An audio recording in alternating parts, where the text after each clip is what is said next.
힘겨운 한 해가 가고 새해가 밝았습니다. 새로운 해에 임하시는 하나님의 은총이 저와 여러분의 가정에 충만하게 임하시기를 축복합니다. 고사성어 중에 마부작침이라는 말이 있습니다. 당나라 시인 이백이 하루는 산에서 공부를 하다가 너무 힘들어가지고 스승에게 말도 없이 주랭랑을 쳤습니다. 산에서 내려와서 냇가에 이르렀는데 한 할머니 한 분이 냇가에서 도끼를 갈고 있는 겁니다. 이백이 이상하게 여기서 할머니 여기서 뭐 하세요? 이렇게 물어보니까 이 도끼를 갈아서 바늘을 만들려고 한다네 대답을 합니다. 이백이 깜짝 놀라서 아니 어느 세월에 이 도끼를 갈아서 바늘을 만든다는 말입니까? 이렇게 물어보니까 이 할머니가 반드시 된다네. 내가 중간에 포기만 하지 않는다면 언젠가는 될 걸세. 이렇게 대답을 했다는 겁니다. 이 말을 들은 이백이 다시 산으로 올라가서 마음이 해이해질 때마다 그 할머니, 이 도끼를 갈던 할머니를 생각했다고 합니다. 도끼를 갈아서 바늘을 만든다. 거기서 나온 말이 마부작침이라는 말입니다.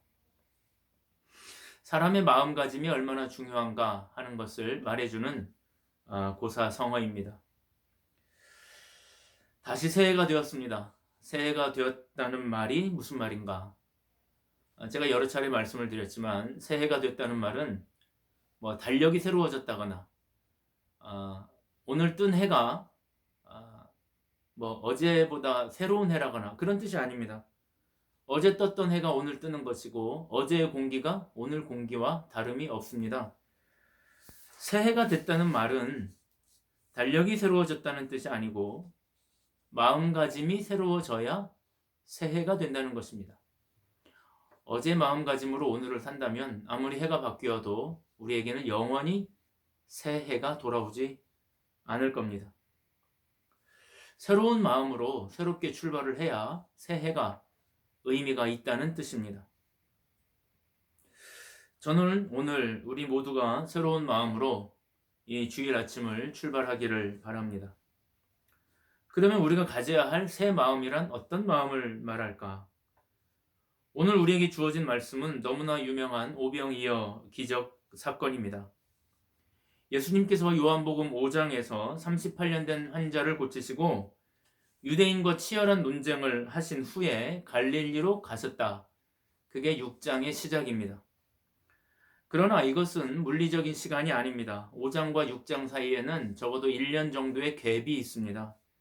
5장도 명절이고 6장도 명절이고 두 명절이 다 6월절이라고 추정할 때 1년 정도의 시간이 흐른 것입니다. 그러니까 이것은 5장과 6장은 물리적인 시간의 흐름이 아니고 의도적인 편집이라고 할 수 있습니다. 그 의도가 뭔가? 5장에서 6장으로 넘어가는 의도가 뭔가? 5장에서 예수님은 자신을 증거하면서 이런 말씀을 하셨습니다. 5장 36절에 보니까요. 내게는 요한의 증거보다 더 큰 증거가 있으니 아버지께서 내게 주사 이루게 하시는 역사, 곧 내가 하는 그 역사가 아버지께서 나를 보내신 것을 나를 위하여 증언하는 것이다. 바로 이 구절 때문에 6장이 연결되어 있습니다. 지금 요한복음의 저자 요한은 예수님이 나의 역사를 봐라. 내가 하는 역사를 봐라. 내가 하는 역사를 보고 내가 누구인지 알아라. 이렇게 말씀을 하시고는 6장에서 어떤 사건을 일으키고 있다는 뜻입니다. 그 사건이 예수님이 어떤 분인지를 말해준다는 것입니다. 말씀을 다시 봅니다. 오늘 말씀 1절에 보니까요. 예수님이 다시 갈릴리로 가십니다. 오늘 본문에 보니 디베랴 건너편이라고 되어 있습니다. 이 디베랴라는 곳은 갈릴리 바다 서남쪽의 도시 이름입니다. 로마 황제 티베리우스의 이름을 따서 만든 도시입니다. 그래서 사람들은 갈릴리 바다를 디베랴 바다라고도 부릅니다. 디베랴 바다와 갈릴리 바다는 같은 바다입니다. 이 디베랴라고 하는 도시에 머물시다가 예수님께서 바다 건너편으로 건너가십니다. 아마 쭉 가로질러서 북쪽으로 가신 것 같습니다. 그쪽에 가면 벳세다라고 하는 아주 한적한 동네가 나옵니다. 사람이 잘 살지 않는 한적한 곳입니다. 아마 예수님은 거기 쉬러 가신 것 같습니다.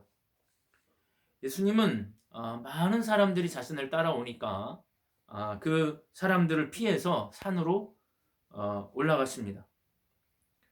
오늘 본문에 보면 예수님이 산으로 3절에 보니까 산으로 올라가셨다 이렇게 되어 있습니다. 여기서 산은 굉장히 중요한 의미를 가집니다. 여기 3절에 보면 산이란 단어가 나오고 4절에 보면 유월절이라는 단어가 나오는데 이 단어들은 굉장히 의도적으로 사용된 단어들입니다. 산에 올라가셨다 또는 유월절에 예수님이 백성들을 맞이하셨다 이런 표현들은 이런 단어들을 듣기만 해도 당시의 유대인들은 단번에 그들의 조상 모세를 떠올립니다. 모세가 산에서 하나님의 말씀을 받았고 유월절 하면 떠오르는 인물이 단박에 모세이기 때문입니다. 이런 의도된 단어들을 사용하면서 요한복음의 저자 요한은 예수님이 모세보다 훨씬 위대한 분이라는 것을 은연중에 암시하고 있는 것입니다. 예수님이 산에 올라가시니까 또 군중들이 따라옵니다. 이 군중들은 대부분 실업자입니다. 당시 로마의 수탈이 너무 심했기 때문에 사람들이 직업을 잃거나 직업을 포기하는 경우가 많았습니다. 일을 해봐야 본인들이 가지고 갈 게 없기 때문입니다. 아하마르츠라고 하는 극빈층, 땅의 사람들이라고 불리워지는 극빈층들입니다. 그렇다고 해서 그들이 항상 선하다고 볼 수는 없습니다. 예수님은 나중에 이 사람들이 예수님을 왕 삼으려고 하자 그 무리를 피하시기도 하십니다. 그런데 오늘 본문에 보니까 예수님께서 그들을 굉장히 불쌍히 여기셨던 것 같습니다. 예수님은 그들이 계속 따라오니까 그들에게 먹을 것을 좀 줘야 되겠다 하는 생각을 하십니다. 여러분, 따라오는 이 백성들에게 유월절에 벳세다라고 하는 광야에서 예수님이 먹을 것을 주려고 하셨다. 이것은 굉장히 의도된 행동입니다. 이스라엘 백성들이 광야에서 만나와 메추라기를 먹었던 것처럼 예수님도 지금 굶주린 백성들에게 먹을 것을 주려고 하시는 것입니다. 바로 그들에게 유월절 광야에서 먹을 것을 주셨던 하나님의 모습이 떠올려지도록 하려는 것입니다. 그래서 우리는 이것을 지금 잘 읽어야 합니다. 오늘 본문 요한복음 6장 1절부터 5절까지 짧은 말씀 속에 요한복음의 저자 요한은 예수님이 누구신지를 암시하려고 굉장히 의도적으로 여러 장치를 해놓고 있는 것입니다. 읽는 독자들은 그분이 지금부터 벌이시는 일을 보고 예수님이 누구신지를 밝히 알아라. 그분이 바로 하나님이신 것을 알아라. 그분이 바로 창조주 하나님이신 것을 알아라. 하고 매우 자상하게 보여주고 있는 것입니다. 이렇게까지 보여주고 있는데 보지 못하면 그것은 매우 불행한 일입니다. 저는 저와 여러분이 오늘 이 사건을 통해서 예수님이 누구신지를 분명하게 알게 되기를 주님의 이름으로 축복합니다. 예수님이 지금 이 남자만 5,000명이나 되는 군중을 먹이시려고 하십니다. 그런데 그 해결 방법이 뭔가? 5절입니다. 5절에 보니까 예수께서 눈을 들어 큰 무리가 자기에게로 오는 것을 보시고 빌립에게 이르시되 우리가 어디서 먹을 것을 사서 이 사람들을 먹이겠느냐 하시니 이렇게 말씀합니다. 예수님은 지금 빌립에게 묻습니다. 사람들이 저렇게 많은데 우리가 어디 가서 떡을 사서 이 사람들을 먹게 할까? 왜 빌립일까? 12제자 중에 왜 빌립이었을까? 아마 학자들은 빌립이 아마 그 고향 사람이었기 때문에 빌립을 지목했을 것이다. 이렇게 추측을 합니다. 너는 네 고향 사람들에게 어떤 책임의식을 갖고 있느냐? 하고 물었던 것으로 보입니다. 빌립에게 묻습니다. 어떻게 할까? 여러분 지금 이 질문은 문제가 생겨서 빌립아 우리가 방법을 찾아보자. 지금 그렇게 물어보시는 질문이 아닙니다. 6절입니다. 이렇게 말씀하십니다. 이렇게 말씀하시면 친히 어떻게 하실지를 아시고 빌립을 시험코자 테스트하고자 하심이라 이렇게 말씀합니다. 예수님이 빌립에게 우리가 어디 가서 떡을 사가지고 이 사람들을 먹게 할까라고 물어보시는 이유는 사실 예수님에게는 계획이 다 있는데 예수님은 예수님 나름대로의 예수님의 생각이 있지만 빌립이 과연 어떻게 대응을 할까 테스트를 해보고 싶은 겁니다. 우리가 문제를 만났을 때 어떻게 대응하는지를 예수님은 테스트해보고 싶은 겁니다. 사랑하는 여러분, 우리가 1년을 사는 동안에 이런 종류의 질문을 많이 받게 될 겁니다. 그때 여러분은 어떻게 대답하시겠습니까? 예수님이 계시고 예수님의 계획이 있는데 예수님이 물어봅니다. 넌 이럴 때 어떻게 할래? 이런 공경에 처했는데 너는 어떻게 할래? 예수님이 물어보십니다. 이렇게 많은 문제들이 있는데 너는 어떻게 할 거니? 물어보실 일들이 앞으로도 많을 겁니다. 빌립은 어떻게 대답했는가? 7절에 보니까 빌립이 대답하되 각 사람으로 조금씩 받게 할지라도 200데나리온의 떡이 부족할 것입니다. 각 사람에게 조금씩 떡을 조금씩 나누어 주더라도 200데나리온의 떡이 부족합니다. 한 데나리온은 성인 남자의 하루 일당입니다. 만약에 10만 원이라고 하면은 200데나리온은 2천만 원 정도 되는 돈입니다. 예수님 2천만 원이 있어도 이게 모자랍니다. 이렇게 대답을 했다는 겁니다. 여러분, 이것은 너무나 당연한 대답 아닙니까? 너무나 합리적인 대답 아닙니까? 남자만 5천 명이면은 거기 여자도 있고 애들도 있을 텐데 어떻게 이 사람들을 먹일 수 있습니까? 돈이 있어야죠. 그것도 한 2천만 원은 있어야 되죠. 매우 과학적입니다. 매우 합리적입니다. 세상에서는 이런 사람들을 똑똑하다 합니다. 그래서 내리는 결론이 뭡니까? 예수님, 불가능합니다. 이렇게 대답을 했다는 것입니다. 여러분, 지금 눈앞에 광야에서 떡을 주시는 창조주 하나님, 바로 예수님이 계신데 그 창조주 하나님을 앞에 두고 불가능하다고 대답했다는 것입니다. 그런데 여기에 반전이 일어납니다.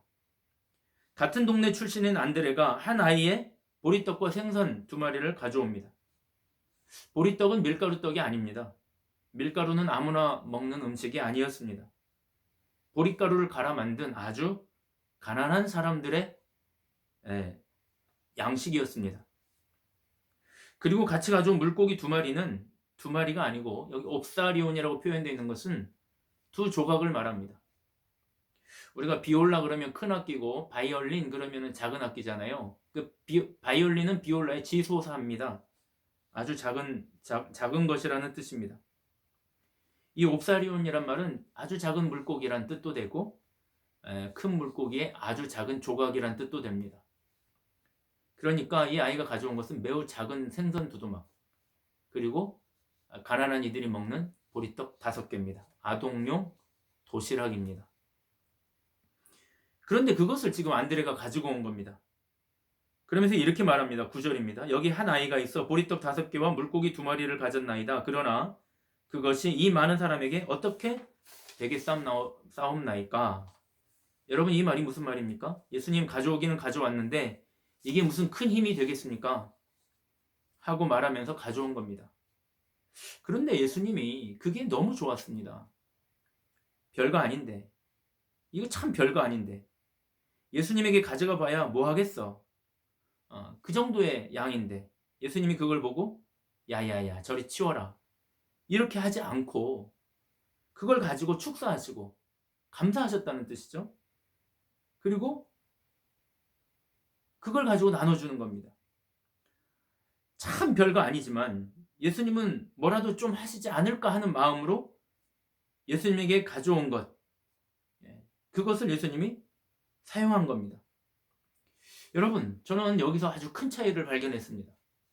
빌립은 2천만 원이나 되는 돈이 있어도 이 먹이는 게 불가능합니다. 이렇게 얘기를 했고 안드레는 정말 별거 아닙니다. 없는 거나 똑같은 겁니다. 그런데도 그 아주 조그마한 도시락 하나를 가지고 와서 이게 무슨 능력을 발휘할까? 이런 마음이 들면서도 그걸 가지고 오면서 예수님이라면 이걸 가지고라도 뭔가를 하실 거 아닌가? 그런 마음으로 가지고 왔다는 거예요. 여러분, 그래서 저는 여기서 뭘 봤냐면은 오병이어가 뭘까? 오병이어는 그 물고기 5개와 보리떡 5개와 물고기 2마리가 오병이어가 아닙니다. 실제로 가져온 것은 물고기 2마리와 보리떡 5개가 아니고 안드레의 믿음이 오병이어였구나. 믿음의 분량이 오병이어입니다. 믿음의 분량이 아주 작습니다. 오병이어처럼 작습니다. 그렇게 수천 명의 사람들이 있는데 그들을 먹일 양으로는 턱없이 모자란, 턱없이 부족한 굉장히 작은 양의 그 떡, 그 분량이 바로 이 안드레의 믿음의 분량입니다. 이거 가지고 뭐 할 수 있겠어? 하는 굉장히 작은 분량의, 겨자씨 같은 굉장히 작은 분량의 믿음, 그게 오병이어의 믿음입니다. 여러분, 그런데 예수님은 그걸 받은 겁니다. 그 오병이어 같은 믿음을 받은 겁니다. 아주 작아 보이지만 그것을 예수님에게 내어 보이면 예수님이 그것조차 좋아하시면서 그것 가지고 일하시는 바로 그 믿음. 여러분, 저는 저와 여러분이 올 한 해를 시작하는데 적어도 이 정도의 믿음이 있다면 감사하실 수 있기를 축복합니다. 여러분, 그 다음 장면은 저와 여러분이 너무나 잘 아는 장면입니다. 놀라운 일이 벌어집니다. 예수님께서 제자들에게 사람들을 앉게 하시더니 떡과 물고기를 나누어 주십니다. 다른 복음서에서는 제자들이 나누어 줬는데 요한복음에서는 예수님이 직접 나누어 주십니다. 왜냐하면 직접 양식을 제공하는 분은 예수님이라는 것을 보여주기 위한 겁니다. 어떻게 나누어 주시는가? 한 사람이 뭐 떡 2개, 물고기 하나, 이렇게, 이거 이상은 안 됩니다, 이렇게 나눠준 게 아니에요. 2개 이상은 못 먹습니다, 이렇게 나눠준 게 아니고 오늘 본문에 보니까 그들이 원하는 대로 실컷 주셨다, 그렇게 되어 있습니다. 그리고 남은 바구니가 12바구니였다. 처음 시작할 때 양보다도 남은 것이 훨씬 넘치도록 남게 되었습니다. 사랑하는 여러분, 올해 저와 여러분의 가정에 여러 문제가 있겠지만은 저와 여러분의 가정에 이런 역사가 나타날 수 있게 되기를 축복합니다. 작년에 우리는 너무너무 힘든 한 해를 보냈습니다. 그런 와중에도 간간히 들려오는 가슴 따뜻한 가십 같은 뉴스들이 있었습니다. 그 중에 하나가 생각나는 게 있는데 피자 가게 사장 황진성 씨의 이야기입니다. 이분에게 하루는 피자 주문이 왔는데 내용이 이런 겁니다. 7살 난 딸을 데리고 있는 아버지가 계신데 코로나19로 일자리를 잃고 경제적 어려움을 겪었습니다. 딸이 7번째 생일을 맞았는데 피자가 먹고 싶다고 합니다. 그런데 그 아빠의 수중에 보니까 571원 밖에 없었습니다. 통장에 남아있는 돈이 571원. 그는 체면 불구하고 몇 차례 주문한 적이 있는 동네 피자 가게에 가서 사정을 설명합니다. 딸을 키우는데 당장 돈이 없어. 그러니 기초생활비 받는 날 꼭 드릴 테니 오늘 우리 딸 생일에 이 피자가 먹고 싶다고 하니 외상으로 좀 주시면 안 되겠습니까? 그리고 그 부녀의 집에 피자가 배달이 됐습니다. 피자 상자에는 큼직한 글씨로 부담 갖지 마시고 또 따님이 피자 먹고 싶다면 언제든지 연락 주세요 라는 글귀가 또박또박 적혀 있었습니다. 피자를 보낸 이 황 씨는 당시 더 챙겨주지 못해서 아쉽다고 했습니다. 이 사람의 선행이 알려지자 전국에 있는 사람들이 돈줄을 내줘야 된다면서 엄청난 주문을 했습니다. 가게 매출도 늘어났습니다. 손님들이 워낙 많이 돈을 보내니까 이 황 사장이 이 부녀에게 그 돈을 기부를 했습니다. 그 아버지는 그 돈을 한사코 받지 않겠다고 하다가 할 수 없이 그 돈을 받으시고는 그 아버지도 다른 곳에 기부를 했다고 합니다. 그리고 4개월이 지난 12월 물론 이 황 사장의 가게 매출은 원래대로 돌아갔다고 하는데 응원해주는 사람들이 많아졌다고 합니다. 그때 시켜서 먹어봤는데 맛있어서 단골이 됐다고 하는 분들도 계셨습니다. 이 황 사장이가 가장 기억에 남는 것은 지난 12월 25일 그 아빠가 보낸 크리스마스 선물입니다.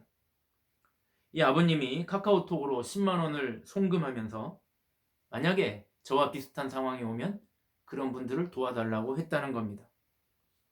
저는 이 보도를 읽으면서 느낀 점이 있습니다. 우리의 아주 작은 선한 마음도 그 마음들이 연결되면 선한 물결을 만드는구나. 여러분, 그러면 믿음은 어떨까요? 믿음도 마찬가지입니다. 우리가 믿음의 마음을 가지면 그 믿음의 마음이 굉장히 작은 오병이어만큼밖에 안 되는 아주 작은 분량의 믿음이라고 할지라도 우리가 그런 믿음의 마음들을 가지면 그 믿음의 마음이 다른 사람들도 움직여서 믿음을 갖게 하는 믿음의 파도를 만들지 않을까. 그것이 제가 꿈꾸는 교회의 모습입니다. 말씀을 마치려고 합니다. 해가 바뀌어서 새해가 되었습니다. 그러나 달력이 바뀌었다고 새해가 되는 건 아닙니다. 마음이 새 마음이 되어야 새해가 될 겁니다. 그러면 새 마음이란 뭘까요? 바로 믿음의 마음입니다. 주님은 창조주이시고 지금 우리 눈앞에 계십니다. 항상 우리와 함께하고 계십니다. 주님은 묻습니다. 내가 도와줄 건데, 창조주인 내가 도와줄 건데 너는 어떻게 헤쳐나가려고 하니? 하고 묻습니다. 그런데 우리가 그분을 우리 눈앞에 두고, 창조주이신 그분을 우리 눈앞에 두고도 예수님 200데나리온도 모자랍니다, 이렇게 대답하면 주님의 테스트에 통과하지 못할 겁니다. 사랑하는 여러분, 오늘 이 창조주이신 예수님 앞에서 믿음의 마음을 갖기를 바랍니다. 큰 믿음 아니라도 됩니다. 오병이어만큼의 믿음이라도 됩니다. 오병이어만큼의 작은 믿음이라도 그것을 예수님에게 보여주기만 하면 됩니다. 우리는 지금 산적한 난제들을 앞에 두고 있습니다. 저도 제 아내도 여러 문제들이 있습니다. 사실 제 아내가 좀 아픕니다. 걱정이 되는 게 사실입니다. 그러나 저는 저 자신이 이 오병이어만큼의 믿음은 있다고 저 자신이 믿고 있습니다. 아마 올해는 그 믿음이 기적을 만들어낼 거라고 믿고 있습니다. 이 새해 아침에 모든 걱정의 마음을 믿음의 마음으로 바꾸시기를 축복합니다. 좌절의 마음도 믿음의 마음으로 바꾸시고, 염려의 마음도 믿음의 마음으로 바꾸시고, 두려움의 마음도 믿음의 마음으로 바꾸어서 새해에는 이 믿음의 테스트를 다 통과하는 저와 여러분 되시기를 축복합니다. 여러분, 새 마음을 가지십시오. 바로 믿는 마음입니다. 주님을 믿는 마음으로 승리하는 올 한 해가 되시기를 주님의 이름으로 축복합니다.